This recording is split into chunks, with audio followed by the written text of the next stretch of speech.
IRC 37 flexible pavement design part 2 overview. Civil engineering infrastructure में आपका स्वागत है।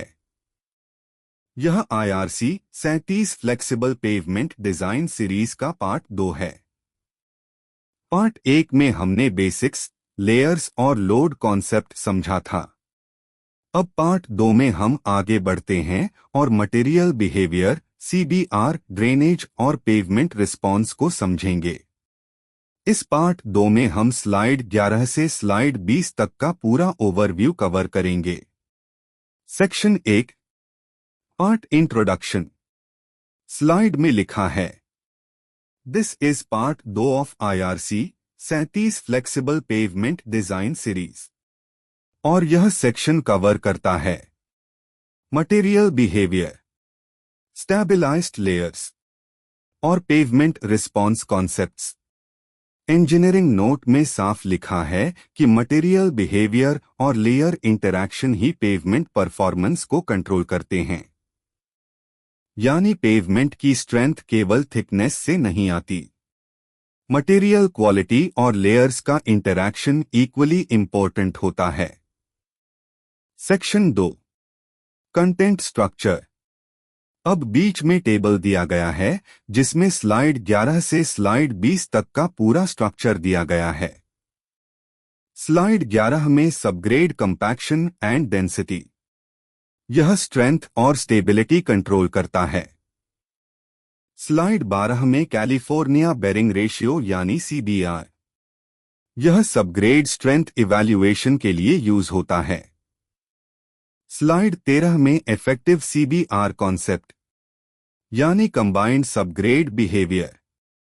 स्लाइड 14 में ड्रेनेज इन पेवमेंट, यह वाटर कंट्रोल और ड्यूरेबिलिटी के लिए इंपॉर्टेंट है। स्लाइड 15 में सीमेंट ट्रीटेड बेस यानी CTB, यह स्टेबलाइज्ड बेस लेयर है। स्लाइड 16 में सीमेंट ट्रीटेड सब बेस यानी CTSB, यह फाउंडेशन सपोर्ट इंप्रूव करता है। स्लाइड 17 में बिटुमिनस मटेरियल बेसिक्स यानी बाइंडर प्रॉपर्टीज और बिहेवियर। स्लाइड 18 में एग्रीगेट प्रॉपर्टीज, यह स्ट्रेंथ और ड्यूरेबिलिटी डिफाइन करता है। स्लाइड 19 में टेम्परेचर एंड मॉइस्चर इफेक्ट्स, यह पेवमेंट परफॉर्मेंस को डायरेक्टली अफेक्ट करता है। स्लाइड 20 में पेवमेंट रिस्पॉन्स टू लोड यानी स्ट्रेस और स्ट्रेन बिहेवियर। यानी इस पार्ट में हम पेवमेंट के बिहेवियर को समझेंगे, केवल लेयर्स नहीं। Section 3, learning outcome. अब लर्निंग आउटकम देखते हैं। इस पार्ट के बाद आपको समझ आएगा soil strength concepts, stabilized layers की नॉलेज, ड्रेनेज का इंपॉर्टेंस, मटेरियल बिहेवियर और पेवमेंट रिस्पॉन्स फंडामेंटल्स। यानी अब आपका अंडरस्टैंडिंग प्रैक्टिकल लेवल पर स्ट्रॉन्ग होगा। Section 4, pavement layer sketch. अब राइट साइड में same flexible pavement layered structure दिया गया है। टॉप पर व्हील लोड है और नीचे लेयर्स हैं। बिटुमिनस कंक्रीट यानी BC, डेंस बिटुमिनस मैकाडम यानी DBM, वेट मिक्स मैकाडम यानी WMM, ग्रैन्युलर सब बेस यानी GSB और कॉम्पैक्टेड सबग्रेड। यह पूरा सिस्टम लोड को ऊपर से नीचे ट्रांसफर करता है। Section 5, load distribution mechanism. अब नीचे लोड डिस्ट्रीब्यूशन डायग्राम दिया गया है। व्हील लोड ऊपर से आता है और लेयर्स के थ्रू नीचे जाते जाते स्प्रेड हो जाता है। यही load distribution mechanism pavement design का कोर कॉन्सेप्ट है। Section 6, mini layer diagrams. अब राइट साइड में मिनी लेयर डायग्राम्स दिए गए हैं। GSB लेयर ड्रेनेज और सपोर्ट प्रोवाइड करती है। WMM लेयर लोड डिस्ट्रीब्यूट करती है और स्टेबिलिटी देती है। BC लेयर स्मूथ सरफेस और वाटरप्रूफिंग देती है। DBM लेयर बाइंडर कोर्स की तरह एक्ट करती है, यानी हर लेयर का स्पेसिफिक फंक्शन होता है। Section 7, flow understanding. अब फ्लो अंडरस्टैंडिंग देखते हैं। सबसे पहले मटेरियल प्रॉपर्टीज समझते हैं, फिर सॉइल स्ट्रेंथ, फिर स्टैबिलाइजेशन, फिर ड्रेनेज कंट्रोल और फाइनली पेवमेंट रिस्पॉन्स। यानी यह पूरा सीक्वेंस पेवमेंट बिहेवियर को समझने के लिए जरूरी है। Section 8, practical engineering note. अब प्रैक्टिकल नोट बहुत इंपॉर्टेंट है। लो CBR होने पर पेवमेंट थिकनेस बढ़ जाती है। पुअर ड्रेनेज होने पर पूरा पेवमेंट सिस्टम कमजोर हो जाता है। इम्प्रॉपर कंपैक्शन होने पर स्ट्रक्चरल स्ट्रेंथ कम हो जाती है। यह 3 चीजें साइट फेलियर के मेजर कारण होते हैं। Section 9, CBR test. अब CBR टेस्ट डायग्राम दिया गया है। यह लैबोरेटरी टेस्ट है जो सब ग्रेड स्ट्रेंथ मेजर करता है। CBR वैल्यू जितनी कम होगी, सॉइल उतनी वीक होगी और उतनी ही ज्यादा पेवमेंट थिकनेस रिक्वायर्ड होगी। Section 10, CTB and CTSB layers. अब CTB और CTSB लेयर्स दिखाई गई हैं। CTB यानी सीमेंट ट्रीटेड बेस, CTSB यानी सीमेंट ट्रीटेड सब बेस। यह स्टैबिलाइज्ड लेयर्स हैं जो स्ट्रेंथ बढ़ाती हैं और पेवमेंट थिकनेस को रिड्यूस करने में मदद करती हैं। Section 11, pavement response. अब पेवमेंट रिस्पॉन्स डायग्राम दिया गया है। जब लोड अप्लाई होता है तो पेवमेंट डिफ्लेक्ट करता है और उसके अंदर स्ट्रेस और स्ट्रेन डेवलप होता है। यही बिहेवियर पेवमेंट डिजाइन का बेस होता है। Section 12, bottom summary. अब नीचे समरी दिया गया है। पार्ट 2 में हम कवर कर रहे हैं मटेरियल, CBR, ड्रेनेज और रिस्पॉन्स। और सबसे इंपॉर्टेंट लाइन है, बेटर मटेरियल मतलब बेटर पेवमेंट परफॉर्मेंस। की टेक अवे, गुड मटेरियल मतलब गुड स्ट्रेंथ, गुड ड्रेनेज मतलब लॉन्ग लाइफ, गुड कंस्ट्रक्शन मतलब बेटर परफॉर्मेंस। क्लोजिंग। तो दोस्तों, पार्ट 2 में हम पेवमेंट बिहेवियर की फाउंडेशन समझेंगे। इसके बाद अगले पार्ट्स में हम एक्चुअल पेवमेंट डिजाइन कैलकुलेशंस और IRC 37 प्रोसीजर्स डिटेल में सीखेंगे। सिविल इंजीनियरिंग इंफ्रास्ट्रक्चर के साथ जुड़े रहिए। धन्यवाद। Slide 11, bituminous layers in flexible pavement. तो दोस्तों, अब तक हमने ग्रैन्युलर लेयर्स यानी GSB और WMN समझ लिया।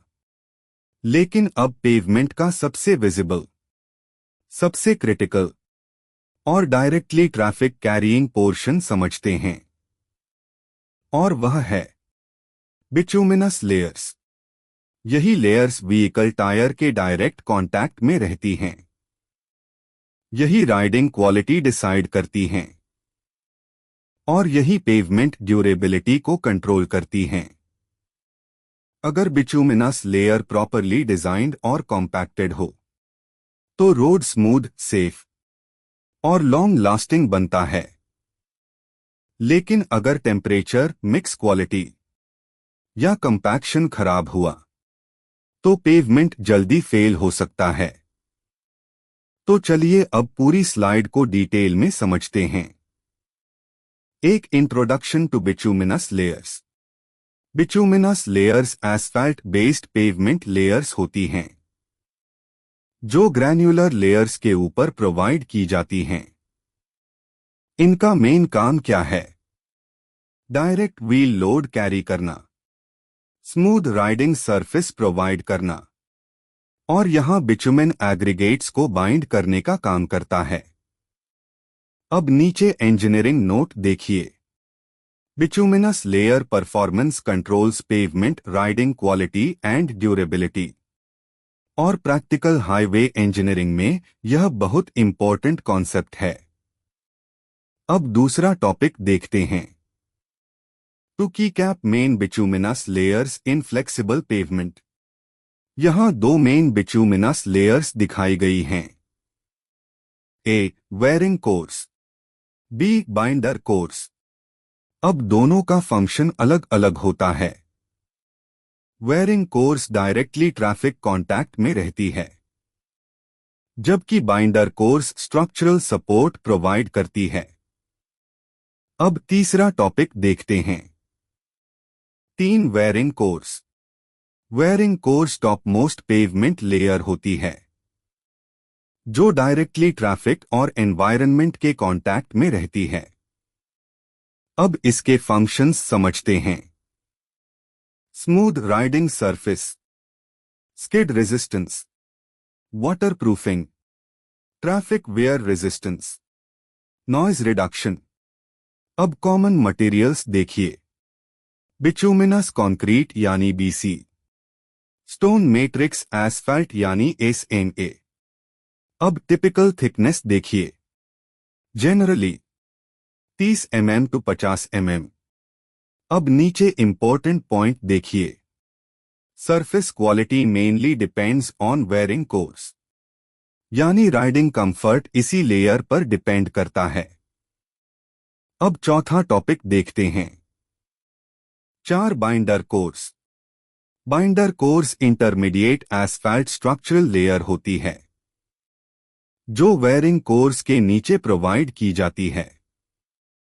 अब इसके फंक्शंस समझते हैं। Load distribution, structural support, improves pavement strength, connects surface and base layer. अब कॉमन मटेरियल देखिए। डीबीएम यानी डेंस बिटुमिनस मैकाडम। अब टिपिकल थिकनेस देखिए। Generally 50 mm to 120 mm। अब नीचे इंजीनियरिंग नोट देखिए। Binder layer carries major bituminous structure load, और यही पेवमेंट स्ट्रक्चरल बिहेवियर में इंपॉर्टेंट रोल प्ले करती है। अब right side paving operation image देखते हैं। यह actual hot mix asphalt paving operation दिखाया गया है। यहां बिटुमेन टैंकर, सेंसर पेवर और टैंडम रोलर दिखाई दे रहे हैं, और नीचे पूरा कंस्ट्रक्शन फ्लो भी दिया गया है। Step 1 bitumen tanker. Step 2 hot mix transportation. Step 3 sensor paver. Step 4 initial rolling. Step 5 intermediate rolling. Step 6 finish rolling. और यही standard paving sequence highway projects में फॉलो किया जाता है। अब पांचवा टॉपिक देखते हैं। 5 बिटुमेन प्रॉपर्टीज। अब बिटुमेन की इंपॉर्टेंट प्रॉपर्टीज समझते हैं। Adhesion with aggregates, waterproofing capability, flexibility, durability, temperature susceptibility. और यही प्रॉपर्टीज पेवमेंट परफॉर्मेंस डिसाइड करती हैं। अब छठा टॉपिक देखते हैं। 6 types of bitumen used. VG10 cold climate works, VG30 normal highway works, VG40 heavy traffic and hot climate. अब modified bitumen भी यूज किया जाता है, जो हाई परफॉर्मेंस रोड्स में काम आता है। अब 7वां टॉपिक देखते हैं। 7 कंस्ट्रक्शन प्रोसीजर। अब बिटुमिनस लेयर कंस्ट्रक्शन सीक्वेंस समझते हैं। Step 1 surface cleaning. Step 2 prime coat या tack coat application. Step 3 hot mix transportation. Step 4 mechanical paving by sensor paver. Step 5 initial rolling. Step 6 intermediate rolling. Step 7 finish rolling. Step 8 joint finishing and temperature control. अब side में thermometer देखिए। Proper compaction के लिए temperature control बहुत critical होता है। अगर temperature drop हुआ तो डेंसिटी और कंपैक्शन दोनों अफेक्ट हो जाते हैं। अब 8वां टॉपिक देखते हैं। 8 quality control requirements. Bituminous work में क्वालिटी कंट्रोल बहुत इंपॉर्टेंट होता है। कौन कौन से टेस्ट्स रिक्वायर्ड हैं? Bitumen content test, Marshall stability test, temperature checking, density testing, thickness measurement, surface level checking, और यही टेस्ट्स पेवमेंट क्वालिटी इंश्योर करते हैं। अब 9वां टॉपिक देखते हैं। 9 important engineering concepts. Temperature control is critical during paving. Improper compaction causes rutting. Low binder content causes raveling. Excess binder causes bleeding. और यही प्रैक्टिकल फील्ड प्रॉब्लम्स साइट पर frequently दिखाई देती हैं। अब 10वां टॉपिक देखते हैं। Common failures in bituminous layers. Fatigue cracking, rutting, raveling, potholes, stripping, और अगर ड्रेनेज और कंपैक्शन प्रॉपर न हो तो यही फेलियर्स जल्दी डेवलप होते हैं। अब 11वां टॉपिक देखते हैं। 1 practical site observation. Temperature loss during transport reduces compaction quality. Segregation causes weak patches. Poor joint construction creates longitudinal cracks. Water infiltration weakens asphalt layers rapidly. और साइट इंजीनियर को इन ऑब्जर्वेशंस पर स्पेशल अटेंशन देना चाहिए।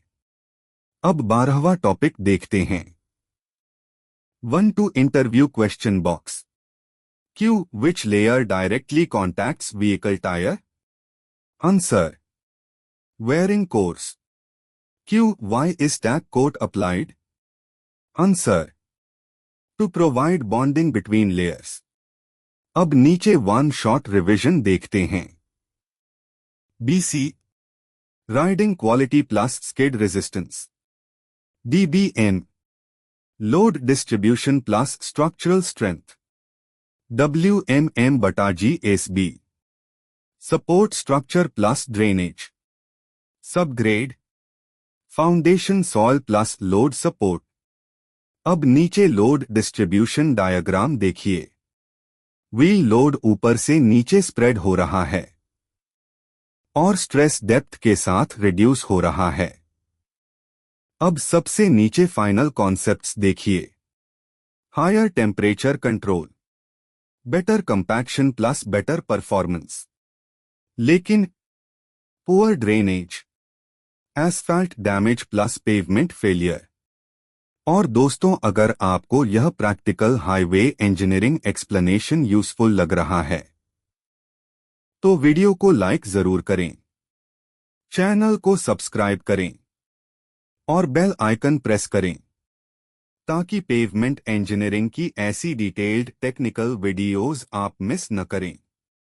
और अब अगली slide में हम समझेंगे pavement drainage system and water effect, जहां drainage failure, water damage, moisture effect और पेवमेंट डिटेरियोरेशन मैकेनिज्म डिटेल में समझेंगे।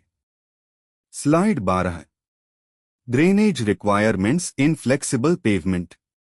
तो दोस्तों, अब तक हमने पेवमेंट लेयर्स GSB, WMM और बिटुमिनस लेयर्स समझ ली, लेकिन अब हम उस फैक्टर को समझेंगे जो सबसे ज्यादा पेवमेंट फेलियर्स का कारण बनता है, और वह है वाटर। अगर पेवमेंट में वाटर एंटर कर गया तो स्ट्रॉन्गेस्ट पेवमेंट भी जल्दी फेल हो सकता है। इसीलिए हाईवे इंजीनियरिंग में एक फेमस लाइन बोली जाती है, water is the enemy of pavement. और यही पूरा कॉन्सेप्ट इस स्लाइड में डिटेल में समझाया गया है। तो चलिए स्टेप बाय स्टेप पूरी स्लाइड समझते हैं।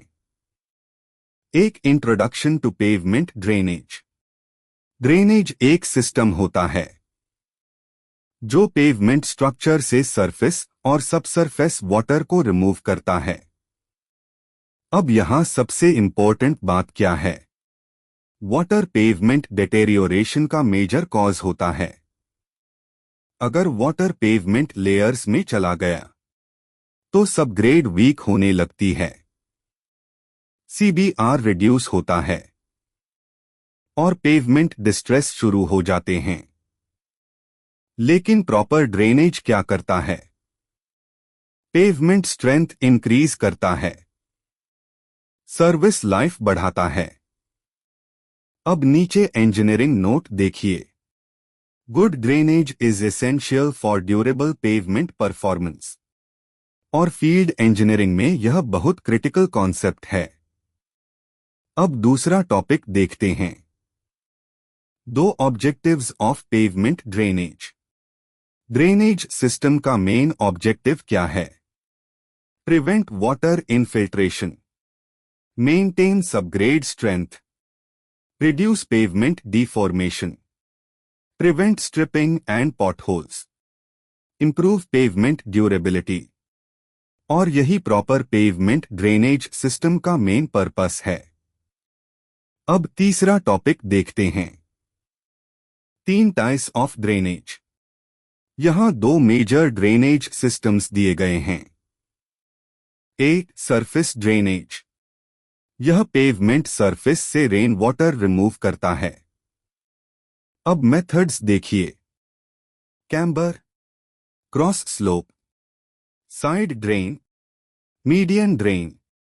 अब नीचे इंपॉर्टेंट पॉइंट देखिए, surface water should be removed rapidly, क्योंकि स्टैंडिंग वाटर पेवमेंट डैमेज को इंक्रीज करता है। अब दूसरा टाइप देखते हैं, बी सबसरफेस ड्रेनेज। यह पेवमेंट लेयर्स के अंदर मौजूद वाटर को रिमूव करता है। अब इसके मेथड्स देखिए, drainage layer, perforated pipe drain, filter media, edge drain. अब नीचे इंजीनियरिंग नोट देखिए, subsurface water weakens pavement foundation rapidly. और यही कारण है कि पेवमेंट फाउंडेशन वीक होने लगता है। अब चौथा टॉपिक देखते हैं, 4 की cap effect of water on pavement. अब समझते हैं कि वाटर पेवमेंट को कैसे डैमेज करता है। Reduces subgrade CBR, causes stripping of bitumen, produces potholes, increases rutting, causes pumping action, reduces pavement life. और इसलिए यहां येलो बॉक्स में लिखा है, water is the enemy of pavement.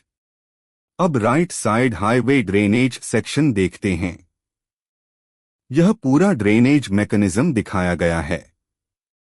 ऊपर कैम्बर दिया गया है जिससे रेन वाटर साइड की तरफ फ्लो करता है। शोल्डर स्लोप भी दिया गया है जिससे वाटर शोल्डर एरिया में ड्रेन हो सके। फिर नीचे साइड ड्रेन, फिल्टर मीडिया और परफोरेटेड पाइप ड्रेन दिखाई गई है जो सबसरफेस वाटर रिमूव करती है। और यही कंप्लीट हाईवे ड्रेनेज सिस्टम है। अब पांचवा टॉपिक देखते हैं, 5 camber and cross slope. Camber क्या होता है? रोड सरफेस पर दिया गया अपवर्ड कॉन्वेक्स शेप जिसका पर्पस ड्रेनेज प्रोवाइड करना है। अब आईआरसी वैल्यूज देखिए, bituminous surface 2% to 3%, concrete surface 1.7% to 2%, shoulder 3% to 4%। और नीचे कैम्बर डायग्राम भी यही दिखा रहा है। अब छठा टॉपिक देखते हैं। 6 drainage layer functions. Drainage layer का काम क्या है? Collect seepage water, prevent water accumulation, protect subgrade, improve pavement stability. अब नीचे ड्रेनेज लेयर डिटेल देखिए। Base course, GSB drainage layer, filter media और सबग्रेड दिखाई गई है। और सीपेज वाटर नीचे परफोरेटेड ड्रेन तक पहुंच रहा है। अब 7वां टॉपिक देखते हैं। 7 important engineering concepts. Water decreases pavement strength rapidly. Poor drainage accelerates pavement failure. Proper shoulder drainage is equally important.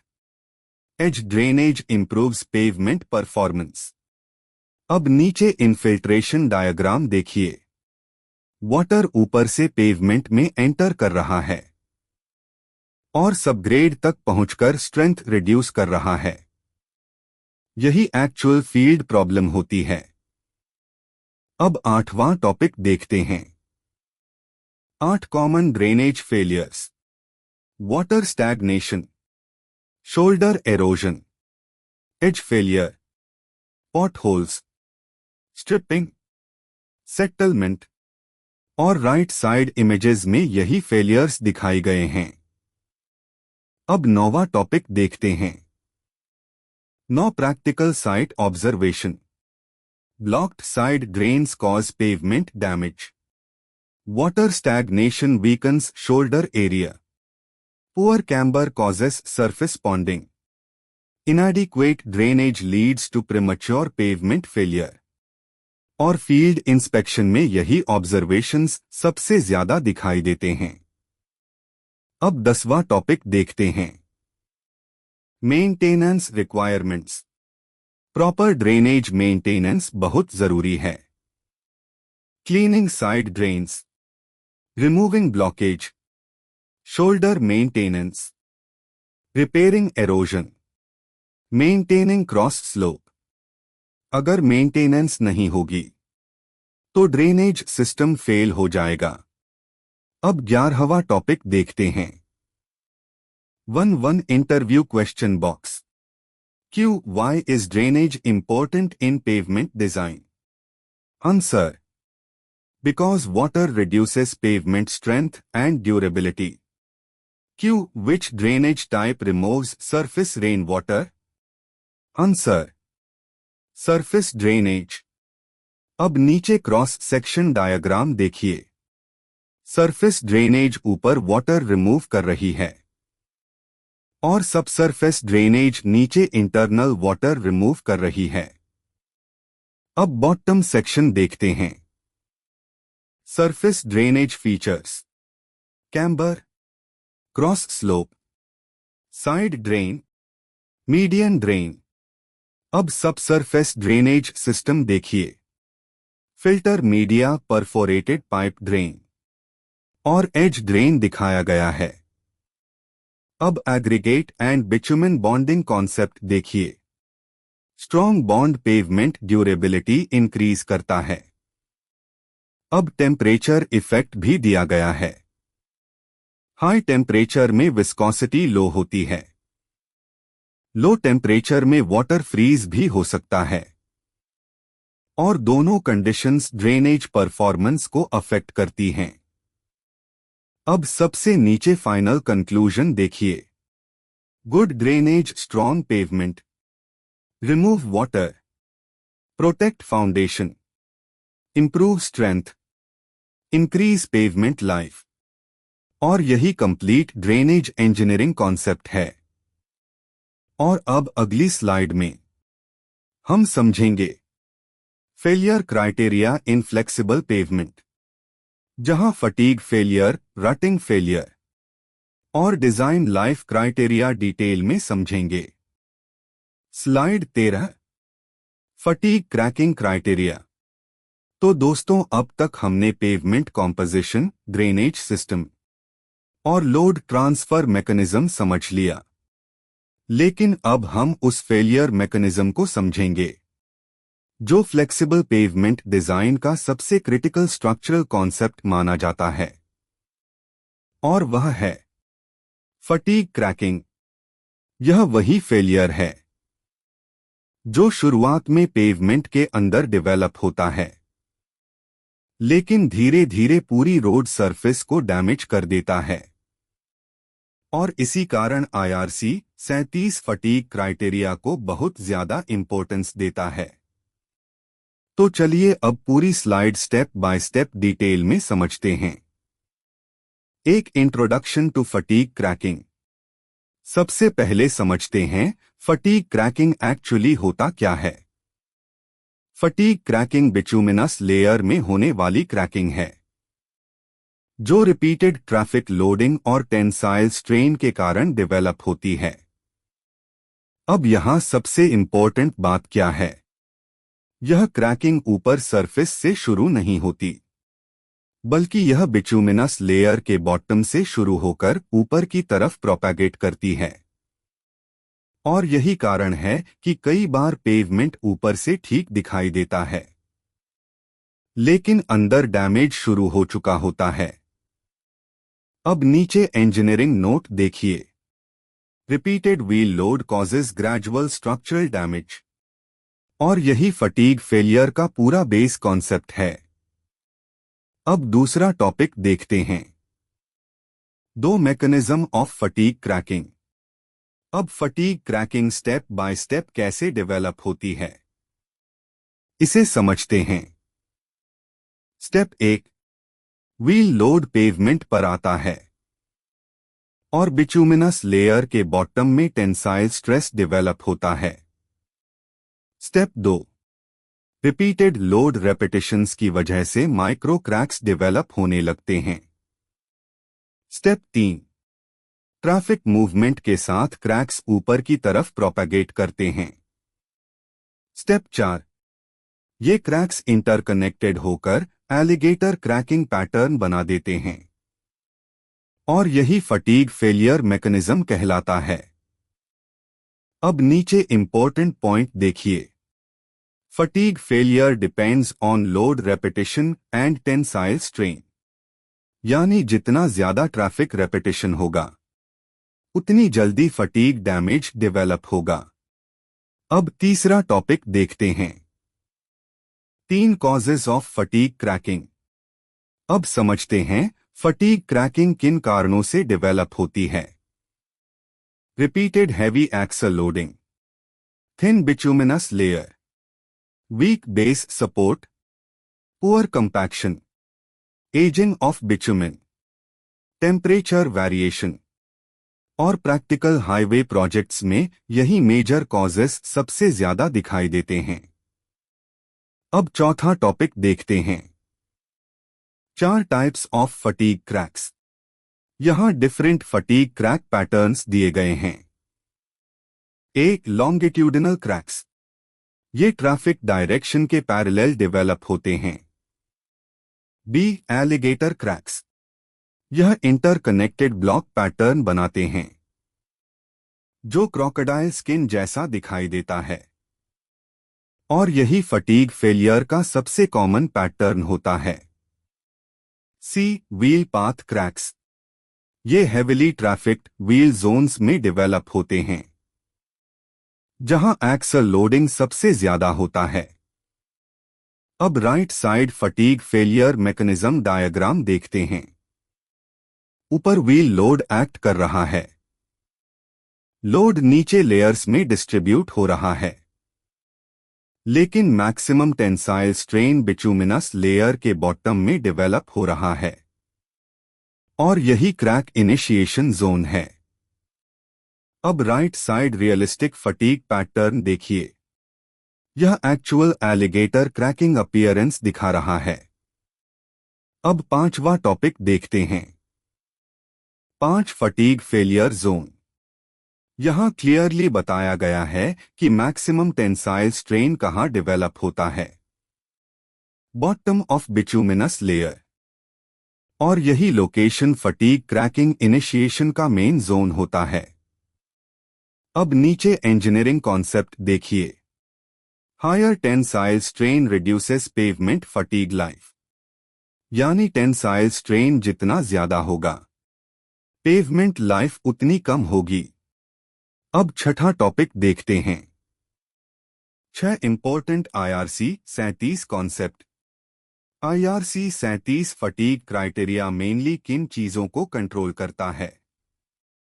Bituminous layer thickness, structural pavement life, यानी पेवमेंट डिजाइन का मेन ऑब्जेक्टिव यही है कि रिपीटेड लोडिंग के बावजूद cracking control में रहे। अब 7वां टॉपिक देखते हैं। 7 इंपॉर्टेंट फॉर्मूला बॉक्स। अब यहां फटीग लाइफ इक्वेशन दी गई है। N_F_F_1 left frac 1 where epsilon_T right F_2 left frac 1 E right F_3, जहां NF फटीग लाइफ को रिप्रेजेंट करता है, epsilon T bottom tensile strain है और E इलास्टिक मॉड्यूलस है। सिंपल लैंग्वेज में समझें तो हायर टेंसाइल स्ट्रेन मतलब लोअर फटीग लाइफ और बेटर स्टिफनेस मतलब हायर फटीग रेजिस्टेंस। अब 8वां टॉपिक देखते हैं। 8 factors affecting fatigue life. Fatigue life किन फैक्टर्स पर डिपेंड करती है? Bitumen quality, pavement thickness, traffic loading, temperature, compaction quality, base layer stiffness. अगर कंपैक्शन प्रॉपर नहीं होगा तो फटीग फेलियर जल्दी डेवलप होगा। अब 9वां टॉपिक देखते हैं। 9 engineering concepts. Thick bituminous layer tensile strain reduce करती है, बेटर कंपैक्शन फटीग रेजिस्टेंस बढ़ाता है, ओवरलोडेड ट्रक्स क्रैकिंग एक्सेलरेट करते हैं, टेम्परेचर एस्फाल्ट फ्लेक्सिबिलिटी को अफेक्ट करता है और यही एक्चुअल पेवमेंट बिहेवियर फील्ड में दिखाई देता है। अब 10वां टॉपिक देखते हैं। Common signs of fatigue failure. Interconnected cracking, surface breakup, loose aggregates, water infiltration, pothole formation. और अगर इन साइंस को टाइम पर रिपेयर नहीं किया गया तो पेवमेंट रैपिडली डिटेरियोरेट होने लगता है। अगर आपको अभी तक एक्सप्लेनेशन यूजफुल लग रही है तो वीडियो को लाइक जरूर कीजिए, चैनल को सब्सक्राइब कीजिए और सिविल इंजीनियरिंग इंफ्रास्ट्रक्चर को सपोर्ट कीजिए, क्योंकि यहां आपको हाईवे इंजीनियरिंग के प्रैक्टिकल कॉन्सेप्ट्स, साइट ऑब्जर्वेशंस और IRC based real engineering explanation detail में मिलते रहेंगे। अब 11वां टॉपिक देखते हैं। 1 practical site observation. Wheel path areas सबसे पहले क्रैक करते हैं। Poor joint construction fatigue failure accelerate करता है। थिन ओवरले हैवी ट्रैफिक में जल्दी फेल होता है। वाटर पेनिट्रेशन क्रैक प्रोपगेशन बढ़ा देता है और साइट इंस्पेक्शन के दौरान यही ऑब्जर्वेशंस कॉमनली दिखाई देते हैं। अब 12वां टॉपिक देखते हैं। 1-2 प्रिवेंशन मेथड्स। फटीग क्रैकिंग को कैसे कंट्रोल किया जा सकता है?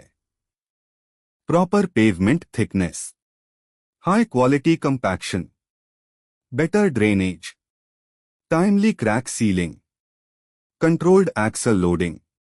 और यही लॉन्ग लास्टिंग पेवमेंट डिजाइन का बेस कॉन्सेप्ट है। अब नीचे 1 शॉट रिवीजन देखते हैं। Repeated traffic loading tensile strain पैदा करता है।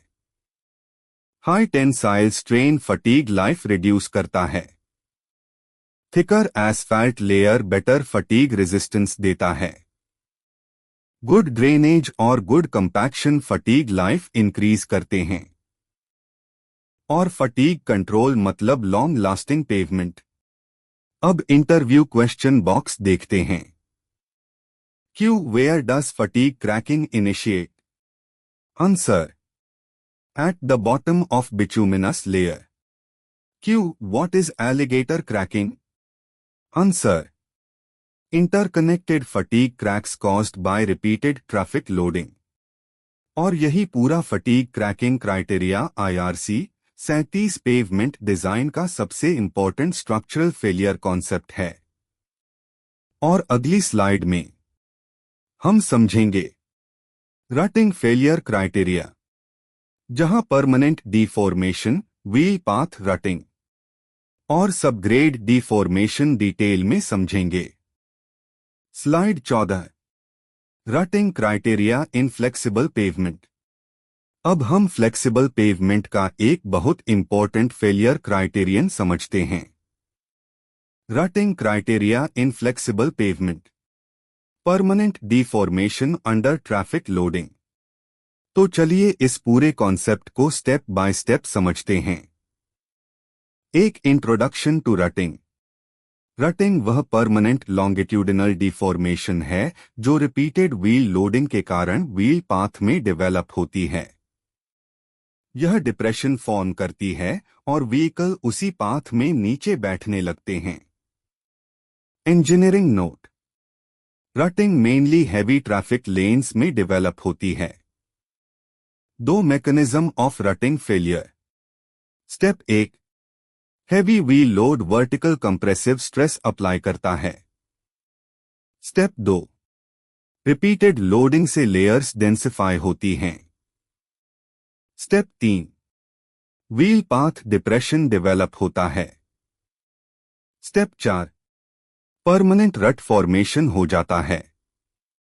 इंपॉर्टेंट पॉइंट: रटिंग एक क्यूमुलेटिव परमानेंट डिफॉर्मेशन है। 3 major causes of rutting: weak subgrade, poor compaction, excess moisture, overloaded vehicles, weak granular layers, high pavement temperature. Temperature बढ़ने पर bitumen soft होता है और डिफॉर्मेशन तेजी से बढ़ता है। 4 रटिंग जोन्स इन पेवमेंट। रटिंग अलग अलग लेयर्स में हो सकती है। Bituminous layer rutting, unstable asphalt mix के कारण। Granular layer rutting, poor density और वीक स्ट्रक्चर। सबग्रेड रटिंग, लो CBR और high compressive strain.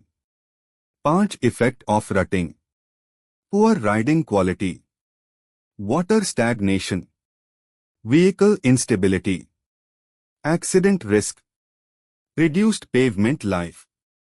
Engineering note: severe rutting unsafe driving condition create करती है।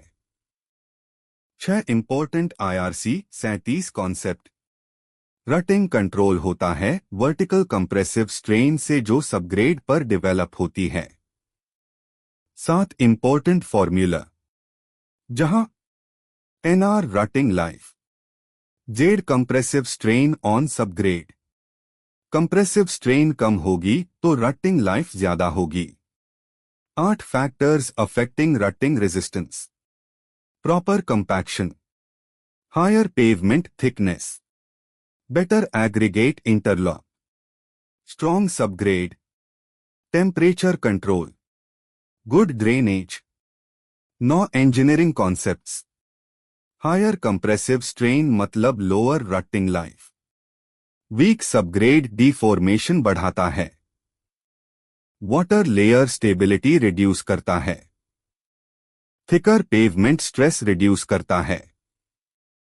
Common signs of rutting: wheel path depressions, water ponding, surface unevenness, edge deformation, asphalt shoving. 1 practical site observation: rutting slow lens में ज्यादा होती है। Overloaded trucks deeper रट बनाते हैं। High temperature asphalt deformation बढ़ाता है। Poor shoulder support edge rutting worsen करता है। 1 to rut depth and progression: 0 mm मतलब नो रटिंग, 10 से 15 mm माइनर रटिंग, 25 mm से ज्यादा सीवियर रटिंग, फेलियर धीरे धीरे डेवलप होता है। New initial moderate severe rutting 1-3 tensile versus compressive concept. Bituminous layer bottom पर tensile strain. Fatigue cracking subgrade पर कंप्रेसिव स्ट्रेन। रटिंग यही IRC 37 डिजाइन का बेस कॉन्सेप्ट है। 1-4 prevention methods. Proper thickness design, good compaction, drainage improvement, stable asphalt mix, overloading control. 1-5 interview questions. Q rutting को कौन control करता है? Ans vertical compressive strain on subgrade. Q rutting wheel path में क्यों होती है? Ans repeated load उसी zone में कंसंट्रेट होता है। Final 1 shot revision. Repeated loading, permanent deformation, weak subgrade, higher rutting, good compaction, better performance, poor drainage, rapid damage. Final message, control rutting today, ensure smooth roads tomorrow. Slide 15। Pavement design life and reliability. तो दोस्तों, अब तक हमने fatigue cracking, rutting failure और pavement distress mechanisms समझ लिए। लेकिन अब सबसे इंपॉर्टेंट सवाल आता है, कोई पेवमेंट आखिर कितने साल तक सेफली परफॉर्म करेगा? और डिजाइन करते समय इंजीनियर फ्यूचर अनसर्टेनिटी को कैसे कंसिडर करता है? और इसी कॉन्सेप्ट को इस पूरी स्लाइड में डिटेल में समझाया गया है। Pavement design life and reliability. तो चलिए अब पूरी स्लाइड स्टेप बाय स्टेप समझते हैं। 1 की cap introduction to pavement design life. सबसे पहले समझते हैं डिजाइन लाइफ क्या होती है। डिजाइन लाइफ वह पीरियड होता है जिस दौरान पेवमेंट बिना मेजर स्ट्रक्चरल फेलियर के सैटिस्फैक्टरीली परफॉर्म करता है। यानी पेवमेंट ऐसा होना चाहिए जो पूरी सर्विस लाइफ के दौरान एक्सपेक्टेड ट्रैफिक सेफली कैरी कर सके। IRC 37 पेवमेंट को क्यूमुलेटिव ट्रैफिक लोडिंग को कंसिडर करके डिजाइन करता है, क्योंकि ट्रैफिक हर साल बढ़ता है और पेवमेंट पर स्ट्रेस भी कंटिन्यूअसली बढ़ता रहता है। अब नीचे इंजीनियरिंग नोट देखिए। Pavement should safely carry expected traffic through out design life. और यही पेवमेंट इंजीनियरिंग का मेन ऑब्जेक्टिव होता है। अब दूसरा टॉपिक देखते हैं। 2 टिपिकल IRC 37 डिजाइन लाइफ। अब IRC 37 में डिफरेंट पेवमेंट कैटेगोरीज की टिपिकल डिजाइन लाइफ दी गई है। फ्लेक्सिबल पेवमेंट 15 इयर्स, एक्सप्रेसवेज और हाई ट्रैफिक कॉरिडोर्स 20 इयर्स और मोर, और overlay design residual pavement condition पर डिपेंड करता है। अब नीचे इंपॉर्टेंट पॉइंट देखिए। Higher traffic roads require higher structural reliability. यानी ट्रैफिक जितना ज्यादा होगा, रिलायबिलिटी रिक्वायरमेंट भी उतनी ज्यादा होगी। अब तीसरा टॉपिक देखते हैं। 3 objectives of design life. Pavement design life का ऑब्जेक्टिव क्या होता है? Long term pavement performance, economical maintenance, structural safety, riding comfort, reduced rehabilitation frequency. और यही प्रॉपर पेवमेंट डिजाइन फिलॉसफी का बेस है। अब चौथा टॉपिक देखते हैं।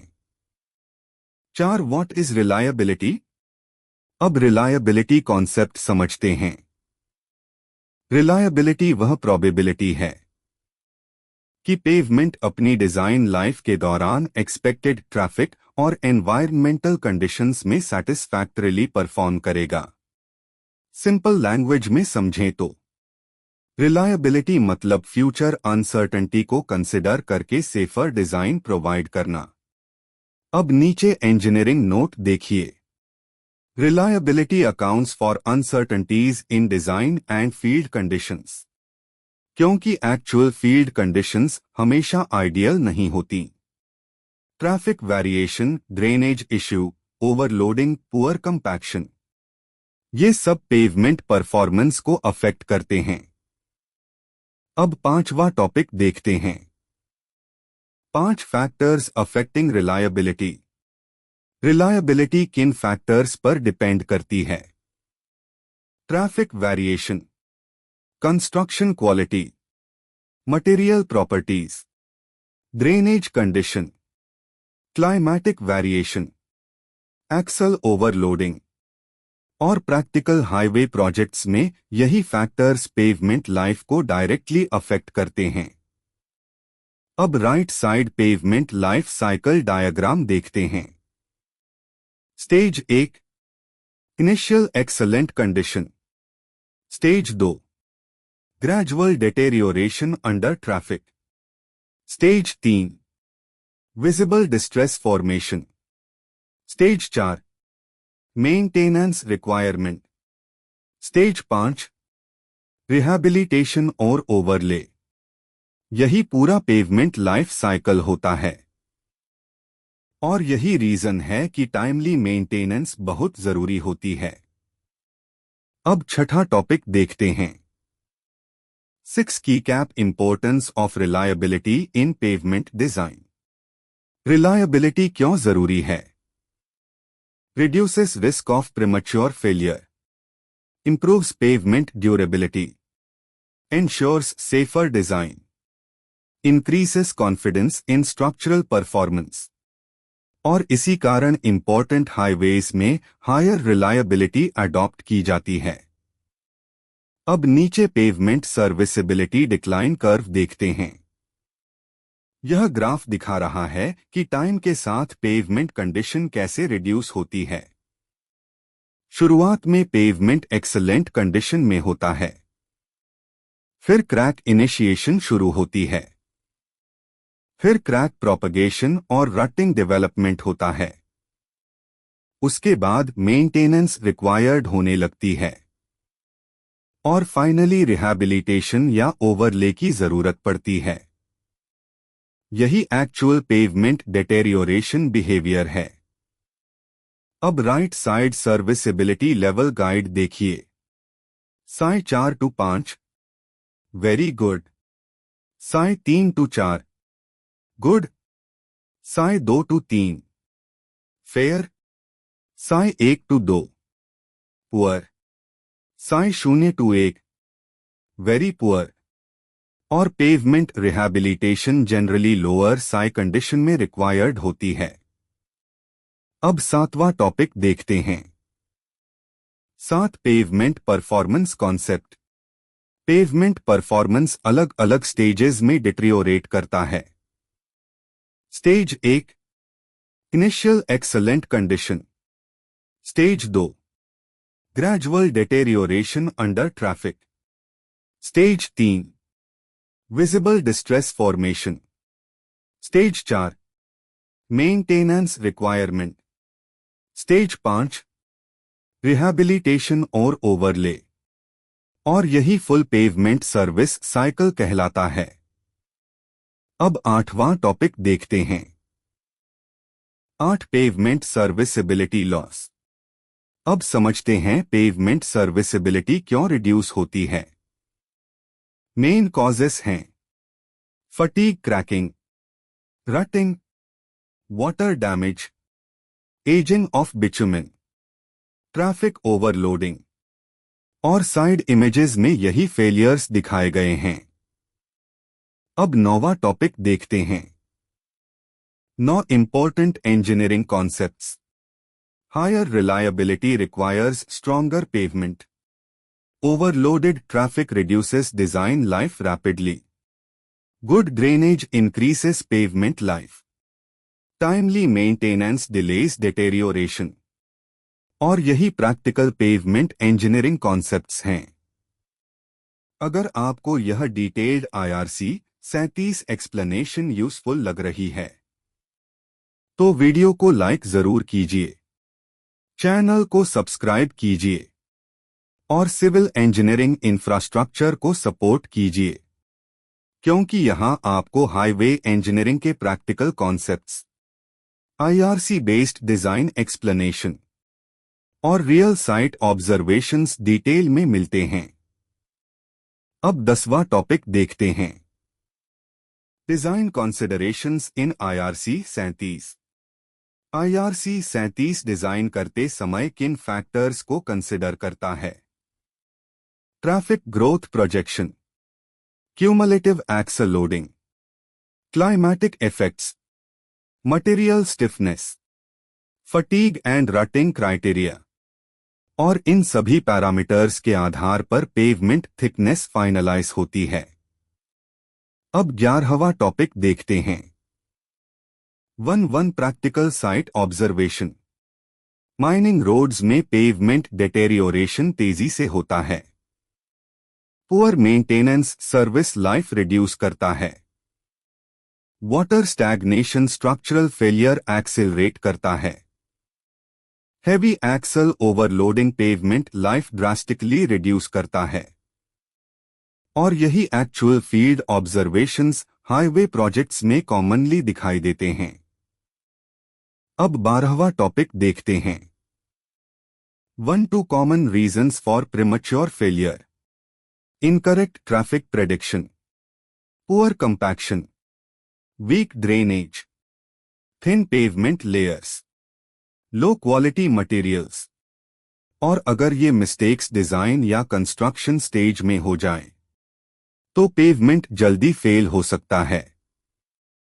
अब मेंटेनेंस एंड रिहैबिलिटेशन सीक्वेंस देखते हैं, crack sealing, patching, micro surfacing, mill and overlay, full depth rehabilitation, और यही स्टैंडर्ड पेवमेंट मेंटेनेंस सीक्वेंस होता है। अब नीचे ट्रैफिक ग्रोथ ग्राफ देखिए। ट्रैफिक वॉल्यूम हर साल बढ़ता जा रहा है, और यही रीजन है कि फ्यूचर ट्रैफिक प्रोजेक्शन बहुत इंपॉर्टेंट होती है। अब इंटरव्यू क्वेश्चन बॉक्स देखते हैं, Q. What is design life in pavement engineering? Answer. Period during which pavement performs satisfactorily without major structural distress. Q. Why is reliability important in pavement design? Answer. Because actual field conditions vary from assumed design conditions. अब नीचे one shot revision देखते हैं।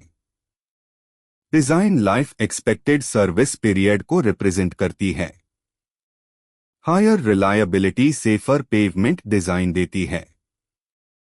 Good maintenance pavement life बढ़ाती है। Poor drainage rapid structural damage पैदा करती है। और प्रोग्रेशन ऑफ रटिंग फेलियर भी नीचे क्लियरली दिखाया गया है, जहां नो रटिंग से सीवियर रटिंग तक पेवमेंट डिटेरियोरेशन दिखाया गया है। और यही पूरा कॉन्सेप्ट पेवमेंट डिजाइन लाइफ और रिलायबिलिटी इंजीनियरिंग का फाउंडेशन है। और अगली स्लाइड में हम समझेंगे फ्लेक्सिबल पेवमेंट थिकनेस डिजाइन, जहां IRC 37 design charts, layer thickness selection और पेवमेंट कॉम्पोजिशन डिटेल में समझेंगे। स्लाइड 16, क्लाइमेटिक कंसिडरेशंस इन फ्लेक्सिबल पेवमेंट। तो दोस्तों, अब तक हमने पेवमेंट डिजाइन लाइफ, रिलायबिलिटी और पेवमेंट डिटेरियोरेशन कॉन्सेप्ट्स समझ लिए। लेकिन अब एक बहुत इंपॉर्टेंट फैक्टर आता है, जो पेवमेंट परफॉर्मेंस को कंटिन्यूअसली अफेक्ट करता है, और वह है climate.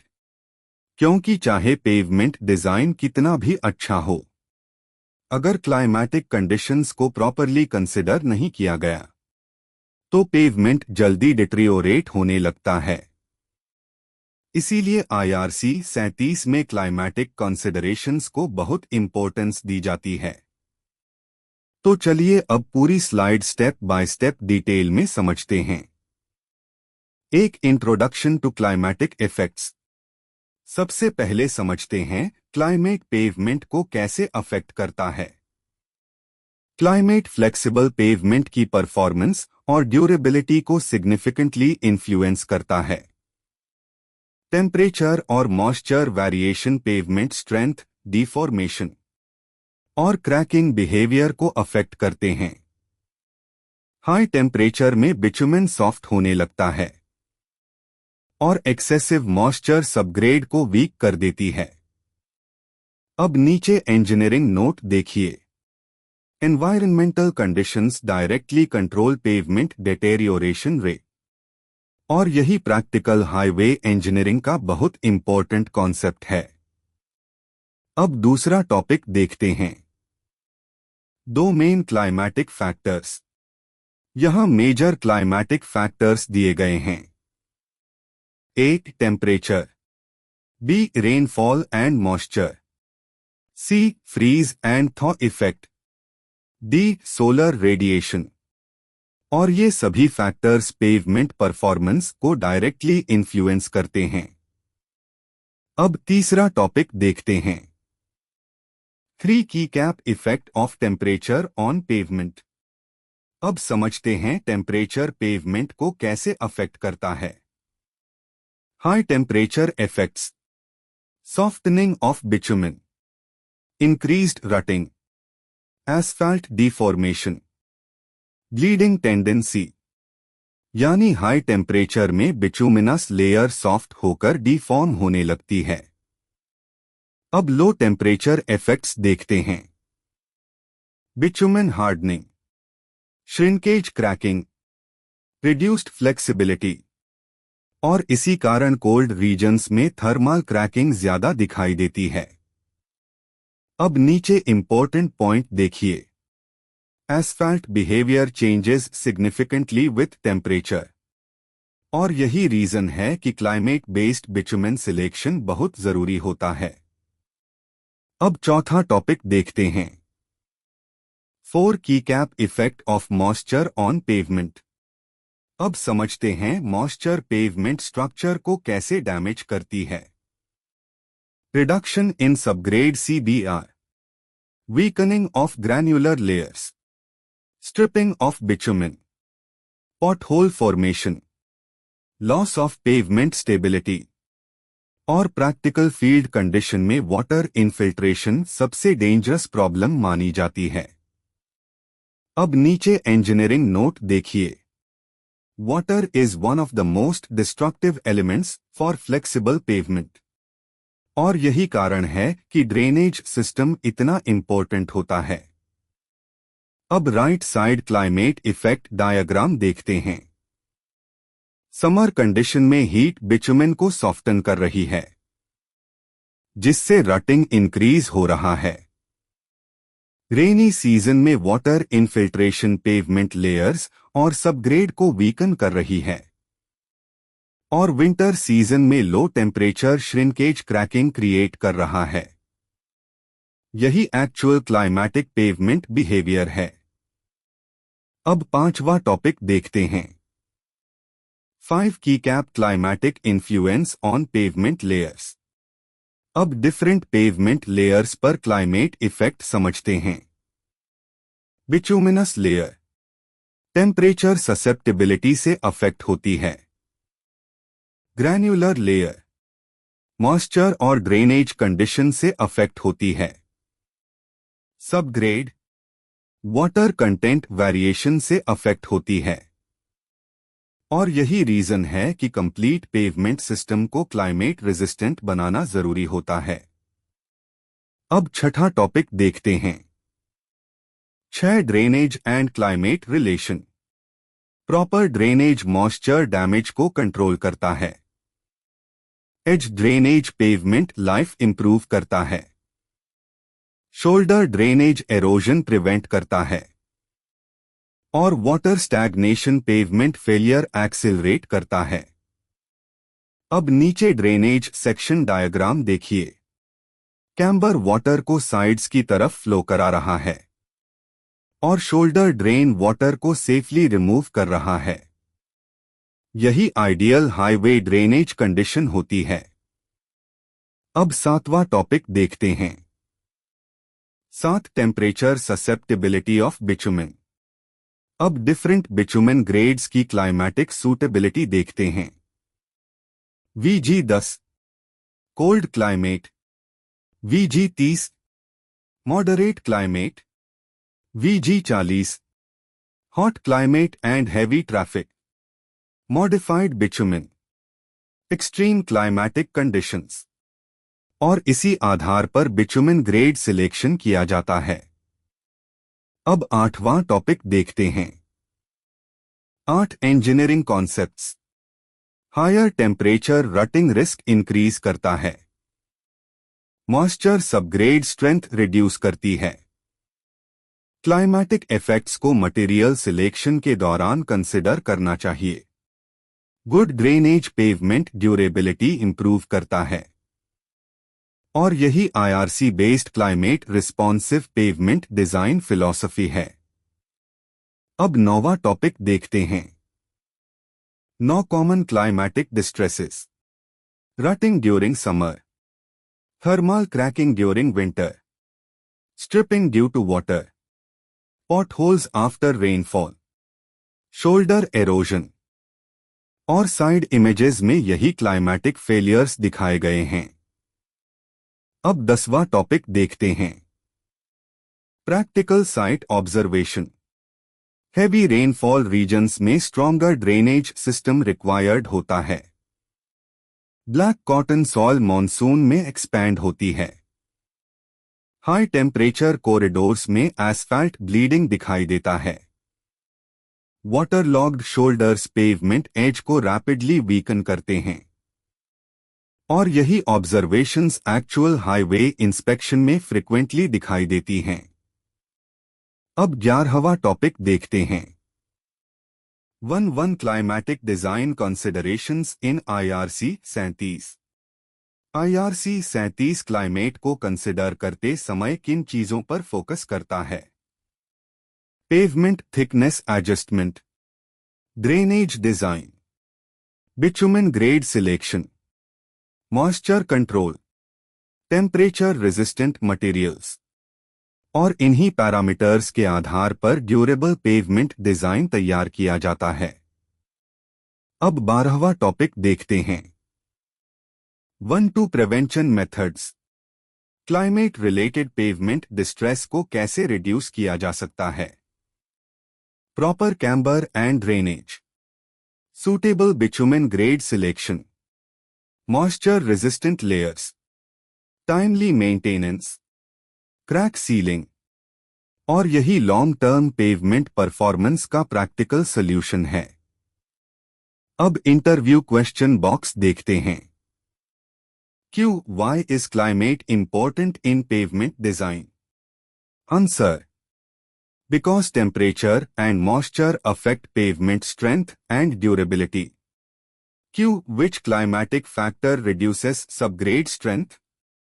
Answer: moisture and water infiltration.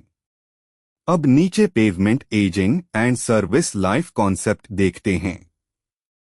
Good drainage condition में पेवमेंट लाइफ ज्यादा रहती है, लेकिन पुअर ड्रेनेज कंडीशन में सर्विसिबिलिटी जल्दी रिड्यूस होने लगती है। अब right side serviceability decline curve देखिए। टाइम और ट्रैफिक लोडिंग बढ़ने के साथ पेवमेंट कंडीशन रिड्यूस होती जा रही है। और फाइनली मेंटेनेंस थ्रेशहोल्ड और रिहैबिलिटेशन स्टेज आ जाती है। अब नीचे 1 शॉट रिवीजन देखते हैं। हाई टेम्परेचर मतलब रटिंग रिस्क, लो टेम्परेचर मतलब क्रैकिंग रिस्क, एक्सेस मॉइस्चर मतलब वीक पेवमेंट, और गुड ड्रेनेज मतलब बेटर पेवमेंट लाइफ। यही पूरा climatic consideration concept flexible pavement design का एनवायरनमेंटल फाउंडेशन कहलाता है।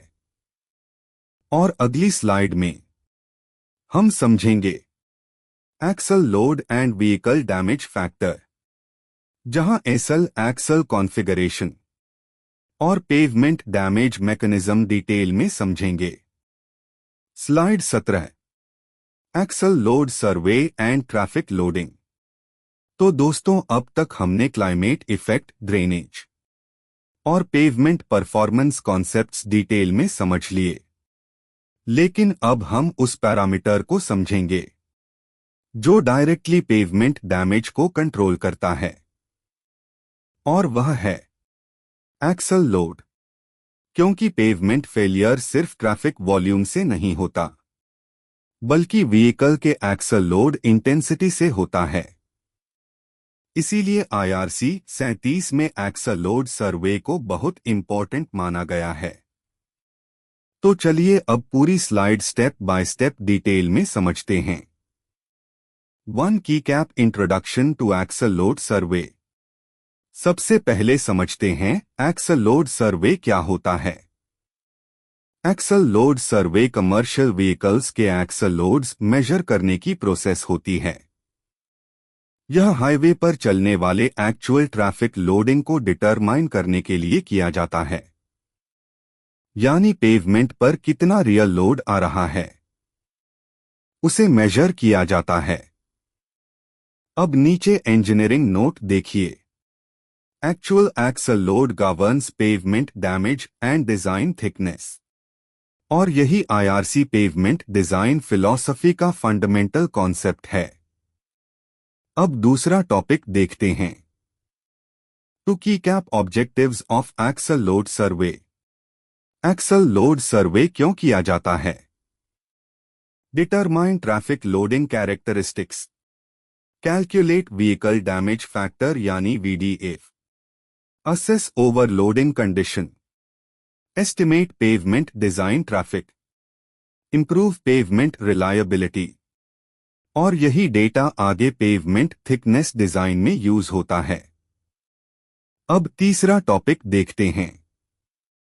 3 टाइप्स ऑफ एक्सल कॉन्फ़िगरेशंस। अब एक्सल कॉन्फ़िगरेशंस समझते हैं। ए, सिंगल एक्सल, एक एक्सल व्हील लोड कैरी करता है। B, tandem axle, 2 closely spaced axles होते हैं। C, tridem axle, 3 axle group arrangement होता है। अब नीचे इंपॉर्टेंट पॉइंट देखिए। Axle configuration affects pavement damage intensity, यानी सेम लोड होने पर भी एक्सल अरेंजमेंट डैमेज बिहेवियर बदल देता है। अब चौथा टॉपिक देखते हैं। 4 standard axle concept. IRC 37 standard axle load concept use करता है। यहां स्टैंडर्ड एक्सल लोड 80 kN दिया गया है, यानी सभी एक्चुअल एक्सल लोड्स को इक्विवेलेंट स्टैंडर्ड एक्सल रेपिटेशंस में कन्वर्ट किया जाता है। अब नीचे इंजीनियरिंग नोट देखिए। Heavier axle loads create exponentially larger pavement damage, यानी एक्सल लोड थोड़ा बढ़ने पर डैमेज बहुत ज्यादा बढ़ जाता है। अब right side way bridge image देखिए। यह स्टैटिक वे ब्रिज स्टेशन है, जहां ट्रक एक्सल लोड्स मेजर किए जा रहे हैं, और यही actual traffic loading data collection process होती है। अब पांचवा टॉपिक देखते हैं। 5 एक्सल लोड सर्वे मेथड्स। अब डिफरेंट सर्वे मेथड्स समझते हैं। A, static weigh bridge, vehicle को रोककर एक्सल लोड मेजर किया जाता है। बी, वे इन मोशन यानी WIM, व्हीकल चलते समय एक्सल लोड मेजर किया जाता है। C, portable axle load system, temporary survey arrangement use किया जाता है, और प्रैक्टिकल हाईवे प्रोजेक्ट्स में WIM सिस्टम तेजी से यूज हो रहा है। अब छठा टॉपिक देखते हैं। 6 traffic loading behaviour. Heavy commercial vehicles maximum pavement damage cause करते हैं। Overloaded trucks pavement life drastically reduce करते हैं। रिपीटेड एक्सल लोडिंग फटीग और रटिंग प्रोड्यूस करता है, और traffic growth cumulative loading increase करता है। यही रीजन है कि कमर्शियल ट्रैफिक पेवमेंट डिजाइन में गवर्निंग पैरामीटर माना जाता है। अब 7वां टॉपिक देखते हैं। 7 इंपॉर्टेंट इंजीनियरिंग कॉन्सेप्ट। अब येलो बॉक्स का सबसे इंपॉर्टेंट कॉन्सेप्ट समझिए। Small increase in axle load, large increase in pavement damage. यानी एक्सल लोड थोड़ा इंक्रीज होने पर पेवमेंट डैमेज कई गुना बढ़ जाता है, और यही ओवरलोडेड ट्रक्स के डेंजरस इफेक्ट का मेन रीजन है। अब 8वां टॉपिक देखते हैं। 8 व्हीकल डैमेज फैक्टर रिलेशन। अब वीडीएफ रिलेशन समझते हैं। वीडीएफ डिपेंड करता है axle load magnitude, axle configuration, traffic composition, overloading frequency. यहां फॉर्मूला दिया गया है VDF L/80N, जहां L actual axle load, 80 standard axle load, N empirical exponent, और फ्लेक्सिबल पेवमेंट के लिए जनरली N की वैल्यू लगभग 4 मानी जाती है। यही फोर्थ पावर डैमेज लॉ कहलाता है। अब 9वां टॉपिक देखते हैं। 9 common traffic loading effects. Rutting, fatigue cracking, surface deformation, settlement, edge failure. और नीचे इमेजेस में यही पेवमेंट डिस्ट्रेसेस दिखाई गई हैं। अब right side WIM system diagram देखिए। सेंसर्स रोड के अंदर लगे हुए हैं और व्हीकल चलते समय लोड डेटा कलेक्ट किया जा रहा है। फिर डेटा एक्विजिशन सिस्टम और कंप्यूटर एनालिसिस के माध्यम से ट्रैफिक लोडिंग इवैल्यूएट किया जाता है।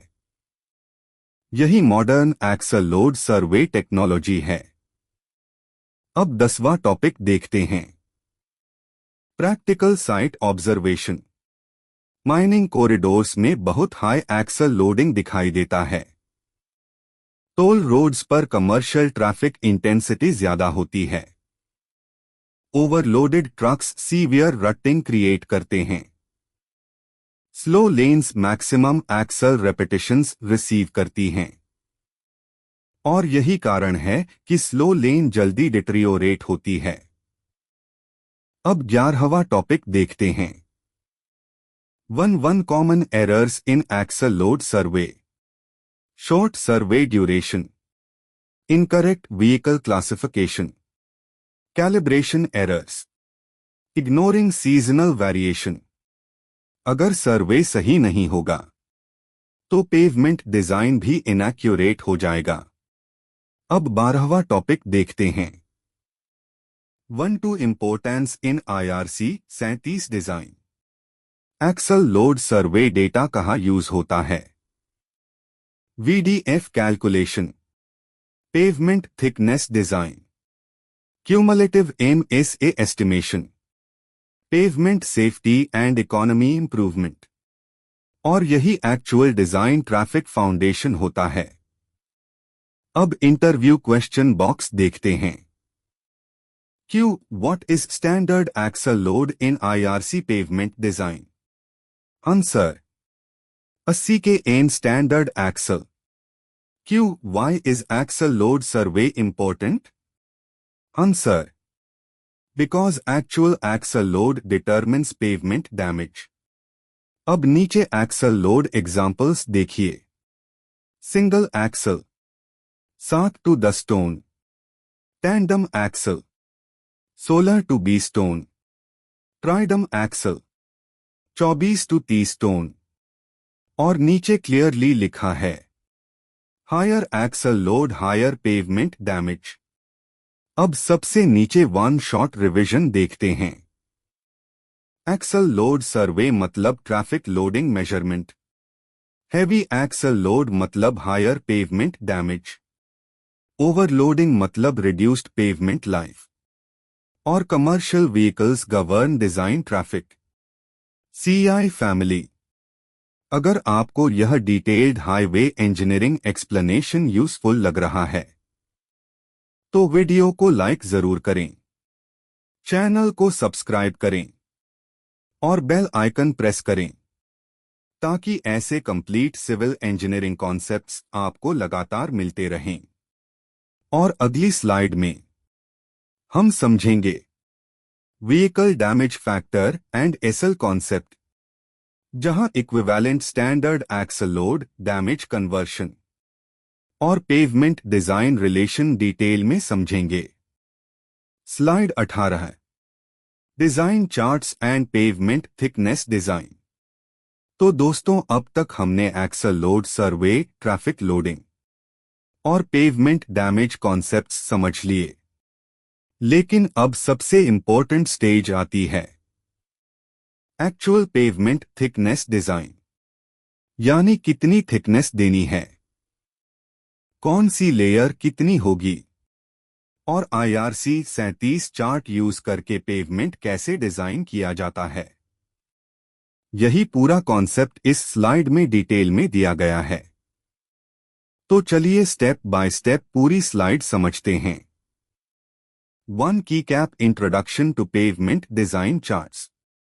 IRC 37 पेवमेंट थिकनेस डिटरमाइन करने के लिए डिजाइन चार्ट्स प्रोवाइड करता है, और ये चार्ट्स मेनली डिपेंड करते हैं design traffic, subgrade CBR, pavement performance criteria, यानी ट्रैफिक और सॉइल स्ट्रेंथ के बेसिस पर पेवमेंट थिकनेस डिसाइड की जाती है। अब नीचे इंजीनियरिंग नोट देखिए। Pavement thickness increases with traffic loading and decreases with higher CBR, यानी ज्यादा ट्रैफिक होगा तो पेवमेंट थिक बनेगा और हायर CBR होगा तो थिकनेस कम लगेगी। यही फ्लेक्सिबल पेवमेंट डिजाइन का कोर प्रिंसिपल है। अब दूसरा टॉपिक देखते हैं, 2 purpose of design charts. Design charts का पर्पस क्या है?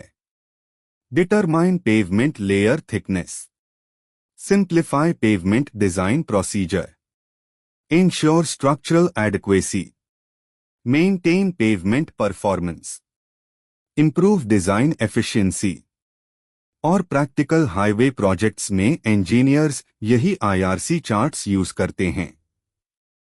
अब तीसरा टॉपिक देखते हैं, 3 की cap parameters used in design charts. अब समझते हैं कि डिजाइन चार्ट किन पैरामीटर्स पर डिपेंड करता है।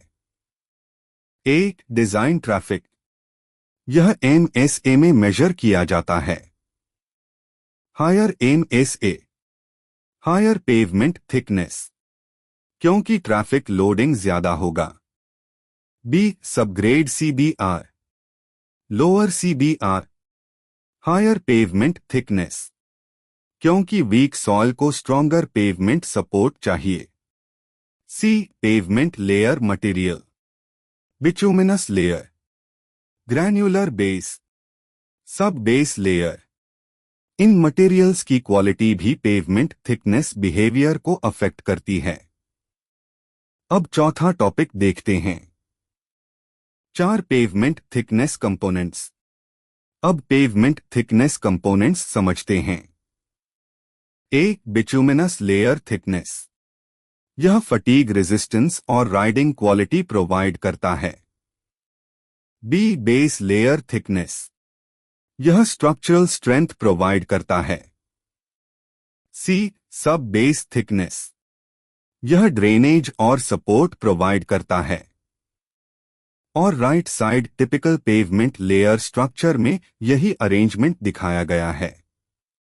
ऊपर बिटुमिनस लेयर, फिर WMM बेस कोर्स, फिर GSB सब बेस और नीचे कॉम्पैक्टेड सबग्रेड। यही एक्चुअल फ्लेक्सिबल पेवमेंट कॉम्पोजिशन होता है। अब बीच में IRC डिजाइन चार्ट देखते हैं।